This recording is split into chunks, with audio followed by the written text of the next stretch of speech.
ద్రాక్షరసం అయిపోయింది. తల్లి ఎవరిని వెళ్ళి అడిగింది? యేసయ్య అక్కడ కూర్చొని ఉంటే యేసయ్య దగ్గరికి వెళ్ళి, అయ్యా ఇదిగో ద్రాక్షరసం అయిపోయింది, కొదువ తీర్చవా అని అడిగింది. యేసుక్రీస్తు ప్రభువారు సాధారణంగా వివాహానికి వచ్చారు. ఆయనకు ఒక సింహాసనం వేసారు, కూర్చున్నారు.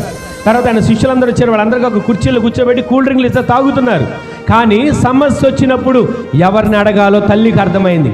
యేసయ్య దగ్గరికి వచ్చాయి, అయ్యా ఈ సమస్య తీర్చవంటే నా సమయం ఇంకా రాబోదు అయ్యా, నీకు ఇష్టం వచ్చినప్పుడు చెయ్యి అని వెళ్ళిపోయింది. ఈ రోజున దేవుడి సన్నిధిలో అడగవలసినవని మనం అడగాలి, ఆయన మన అవసరాలు తీరుస్తాడు.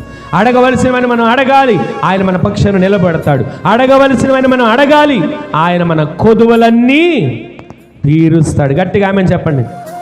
చదువుకునే పిల్లలు కూడా అడగాలండి, నాకు జ్ఞానం కావాలని. తల్లిదండ్రులు అడగాలండి, మా బిడ్డలకు మంచి భవిష్యత్తు కావాలని. కుటుంబంలో భార్యాభర్తలు అడగాలండి, మా కుటుంబం సస్యశ్యామలంగా మార్చబడాలని. ప్రతిరోజు అడిగి పొందుకోవాలి. అడగకపోతే అసమాధానం వస్తుంది. అడగకపోతే గొడవలు చెలరేగుతున్నాయి. అడగకపోవడం వలన సమస్యలు కొని తెచ్చుకొని కుటుంబంలో నెమ్మది లేని పరిస్థితులు కళ్ళెదురు కనబడుతున్నాయి. ఈ రోజున దేవుని సన్నిధిలో అడగగలుగుతున్నామా?